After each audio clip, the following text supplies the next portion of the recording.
ഇന്നത്തെ video CBSE 10ാം ക്ലാസ്സിലെ 5th chapter arithmetic progressions എന്ന ചാപ്റ്ററിലെ കുറച്ച് ക്വസ്റ്റ്യൻസ് ആണ്. ഇതിലെ എക്സസൈസ് 5.2ലെ ക്വസ്റ്റ്യൻസ് ആണ് ഇന്ന് നമ്മൾ ചെയ്യുന്നത്. 5.2ലെ 5th ക്വസ്റ്റ്യൻ വരെ നമ്മൾ കഴിഞ്ഞ വീഡിയോയിൽ ചെയ്തതാണ്. ഇതിൽ 6th ക്വസ്റ്റ്യൻ ഇത് മുതലാണ് ഇന്ന് ചെയ്യുന്നത്. ആറാമത്തെ ചോദ്യം, check whether -150 is a term of the arithmetic progression 11, 8, 5, 2, etc. ചെയ്ത് നോക്കാം.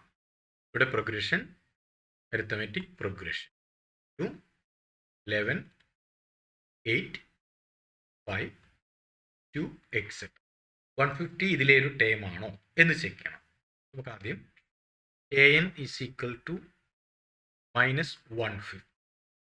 അപ്പോൾ -150 എത്രാമത്തെ ടേം ആണെന്ന് കണ്ടുപിടിക്കാൻ ശ്രമിക്കുക. അവിടെ നമ്പർ ഒരു ഇൻറ്റീജർ ആണെങ്കിൽ, പൂർണ്ണസംഖ്യ ആണെങ്കിൽ ആ സ്ഥാനത്തെ ടേം ആയിരിക്കും. അപ്പോൾ നമുക്ക് nth ടേമിൽ n നമ്പർ ഒരു 30ാമത്തെ ടേം ആണെങ്കിൽ അത് കറക്റ്റ് ആയിരിക്കും. 31ാമത്തെ ടേം ആണെങ്കിലും കറക്റ്റ് ആയിരിക്കും, ഒരു ടേം ആയിരിക്കും. ഇനിയിപ്പോൾ 30 അരയാമത്തെ ടേം, 30 കാലാമത്തെ ടേം, അങ്ങനെ ഒരു ഫ്രാക്ഷനോ ഡെസിമലോ ഒക്കെയാണ് n ആയിട്ട് കിട്ടുന്നതെങ്കിൽ ആ സ്ഥാനത്തെ ടേം ആയിരിക്കില്ല. നമുക്ക് n എത്രയെന്ന് കണ്ടുപിടിച്ച് നോക്കാം. 150 -150 ടേം ആണോ അല്ലയോ എന്ന് നമുക്ക് മനസ്സിലാക്കാൻ പറ്റും. അപ്പോൾ first term a is equal to 11 ആണ്. ഇനി b is equal to a2 minus a1, അതായത് 8 minus 11 equal to -3 എന്ന് കിട്ടും. ഇനി an nth term is equal to a plus n minus 1 into d ആണ്. 11 plus n minus 1 into -3 equal to -150 എന്നെടുക്കാം. അപ്പോൾ ഇവിടെ n minus 1 into -3 equal to -150 minus 11. Plus 11 right സൈഡിലേക്ക് വന്നു, -11. n minus 1 into -3 equal to -161. അപ്പോൾ ഇവിടെ ഇതിനെ multiply ചെയ്താൽ -3n പ്ലസ് 3, അതായത് -3 ഇൻറ്റു n, അതുപോലെ -3 into -1 equal to -161.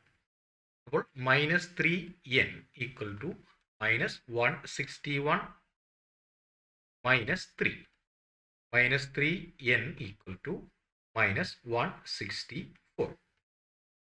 Therefore n is equal to -164 divided by -3. അപ്പോൾ നമുക്ക് ഇവിടെ കിട്ടുന്നത് n is equal to 164 divided by 3 ആണ്. ഇതൊരു ഇൻറ്റീജർ അല്ല, അതുകൊണ്ട് തന്നെ n കൃത്യമായിട്ട് ഒരു പൂർണ്ണസംഖ്യ, ഒരു ഇൻറ്റീജർ ആയിട്ട് നമുക്ക് n കിട്ടില്ല. അതുകൊണ്ട് തന്നെ ഇതൊരു -150 ഇതിലെ ഒരു ടേം ആയിരിക്കില്ല. Since n is not a natural number, -150 is not a term of the given arithmetic progression. ഇനി ഇതിലെ 7th question, find the 31st term of an arithmetic progression whose 11th term is 38 and the 16th term is 73. 11th term is 38. 11th term എന്ന് പറയുമ്പോൾ 11th term is 38. 11th term പറഞ്ഞാൽ a11 അത് equal to a plus 11 minus 1, അതായത് 10. a plus 10 d ആയിരിക്കും. അത് equal to 38. നമുക്ക് equation number 1 എന്ന് എഴുതാം. അതുപോലെ 16th term a16 equal to a plus 16 minus 1, അതായത് 15d ഈക്വൽ ടു 73 ആണ്.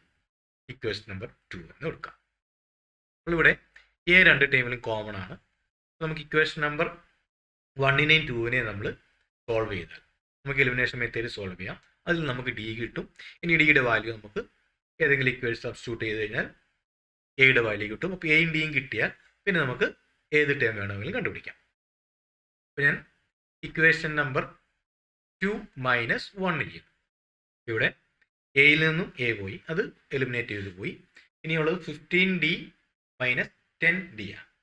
അപ്പോൾ നമുക്ക് 15 minus 10 5d 5d is equal to 73 minus 38 equal to 35. അപ്പോൾ therefore d equal to 35 divided by 5 എന്ന് ചെയ്താൽ equal to 7. ഇനി d is equal to 7 എന്നുള്ളത് ഏതെങ്കിലും ഒരു ഇക്വേഷനിൽ സബ്സ്റ്റിറ്റ്യൂട്ട് ചെയ്യാം. നമ്മൾ ഫസ്റ്റ് ഇക്വേഷൻ കൊടുക്കും a plus 10d equal to 38. ആ ഇക്വേഷനിൽ ഡിയുടെ വാല്യൂ സബ്സ്റ്റിറ്റ്യൂട്ട് ചെയ്യണം. a plus 10 into ഡിയുടെ value 7 equal to 38. a plus 10 into 7 70 equal to 38. ഇവിടെ a equal to 38 minus 70 എന്ന് കിട്ടും. മൈനസ് 32 എന്ന് കിട്ടും. ഇവിടെ നമുക്ക് a is equal to minus 32 എന്നും d is equal to 7 എന്നും കിട്ടി. ഇനി നമുക്ക് വേണ്ടത് find the 31st term of an arithmetic progression. അപ്പോൾ a 31 equal to a plus 31 minus 1 30 equal to a നമുക്കറിയാം മൈനസ് 32 ആണ്. മൈനസ് 32 പ്ലസ് 30 ഇൻറ്റു ഡിയുടെ value 7 equal to minus 32 plus 30 into 7 210 equal to 178 answer കിട്ടി. അപ്പോൾ first time A is equal to minus 32 ആണ്, D is equal to 7 ആണ്. ഇത് നമ്മൾ തന്നിരിക്കുന്ന 11th ടേമും 16th ടേമും ഓരോ ഇക്വേഷൻ ആക്കി അതിനെ നമ്മൾ സെക്കൻഡ് ഡിഗ്രി ഇക്വേഷൻ പോലെ എലിമിനേഷൻ മെത്തേഡിൽ, അവിടെ എലിമിനേഷൻ മെത്തേഡ് ചെയ്യാൻ വേണ്ടി അരിത്തമെറ്റിക് പ്രോഗ്രഷനകത്ത് എലിമിനേഷൻ മെത്തേഡ് എടുത്ത് നമ്മൾ 2 ഇക്വേഷൻ ആക്കി സോൾവ് ചെയ്യാൻ വിഷമമൊന്നുമില്ല. കാരണം എ എപ്പോഴും ഒരുപോലെ ആയിരിക്കും കിട്ടും. ഡിയിലുള്ള വ്യത്യാസമാണ്. ഇക്വേഷൻ ആക്കിയില്ലെങ്കിലും ഡിയുടെ ഡിഫറൻസ് എടുത്തിട്ട് ചെയ്താലും നമുക്ക് ആൻസർ കിട്ടും. ഇക്വേഷൻ ആക്കി തന്നെ ചെയ്തു. അങ്ങനെ നമുക്ക് ഡിയുടെ വാല്യൂ കിട്ടി. ഇനി ഡിയുടെ വാല്യൂ മറ്റൊരു ഇക്വേഷനിൽ നിന്നും അവിടെ സബ്സ്റ്റിറ്റ്യൂട്ട് ചെയ്ത് നമ്മൾ എയുടെ വാല്യൂ കണ്ടുപിടിച്ചു. അപ്പോൾ എയും ഡിയും കിട്ടിയാൽ പിന്നെ ബാക്കി ഡയറക്റ്റ് ഇക്വേഷനിൽ കൊടുത്തു. A31 എന്ന് പറയുന്നത് a plus 30d ആണ്. അത് ചെയ്തു, ഡയറക്റ്റ് വാല്യൂ സബ്സ്റ്റിറ്റ്യൂട്ട് ചെയ്തു. ഇതിൽ മറ്റു കോംപ്ലിക്കേഷൻ ഒന്നുമില്ല, ഡയറക്റ്റ് ആൻസർ കിട്ടും. അപ്പോൾ A31 ഈസ് ഈക്വൽ ടു 178 നമുക്ക്.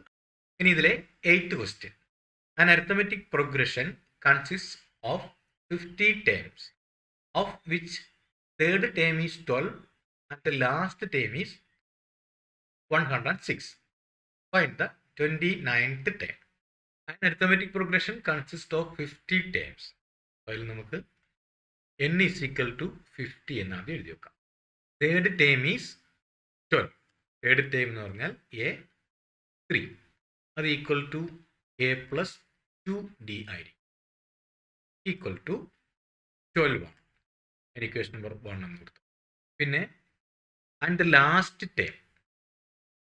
ലാസ്റ്റ് ടേം എന്ന് പറഞ്ഞാൽ എത്രാമത്തെ ടേമാണ് നമുക്ക് പറഞ്ഞിട്ടില്ല ക്വസ്റ്റിനകത്ത്. പക്ഷേ ഇതിലാകെ 50 ടേമാണ് നമുക്കറിയാം.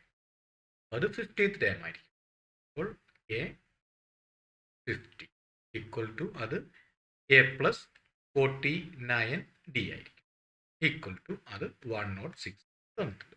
അതിന് ഇക്വേഷൻ നമ്പർ 2 ആണ്. ഇനി ഇക്വേഷൻ നമ്പർ 2 മൈനസ് 1 ചെയ്താൽ എയും എയും എലിമിനേറ്റ് ചെയ്ത് ക്യാൻസൽ ആയിപ്പോയി.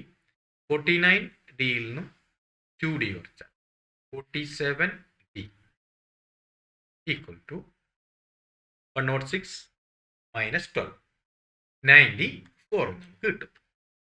അപ്പോൾ d is equal to 94 divide by 47 equal to 2 എന്ന് നമുക്ക് ആൻസർ കിട്ടി. ഇനി substitute d is equal to 2 in equation 1 കൊടുക്കാം. Equation 1 a plus 2d equal to 12. ഇവിടെ a plus 2 into 2 equal to 12 ആണ്. a plus 4 equal to 12. a equal to 12 minus 4. അപ്പോൾ a is equal to 8 എന്ന് നമുക്ക് കിട്ടി. a is equal to 8, d is equal to 2. നമുക്ക് കണ്ടുപിടിക്കേണ്ടത് find the 29th term. A29 equal to a plus 28d equal to A നമുക്കറിയാം 8 ആണ്. 8 plus 28 into 2 equal to 8 plus 56 equal to 8 plus 56 equal to 64 എന്ന് കിട്ടി. അപ്പോൾ 29th time നമുക്ക് 64 എന്ന് കിട്ടി.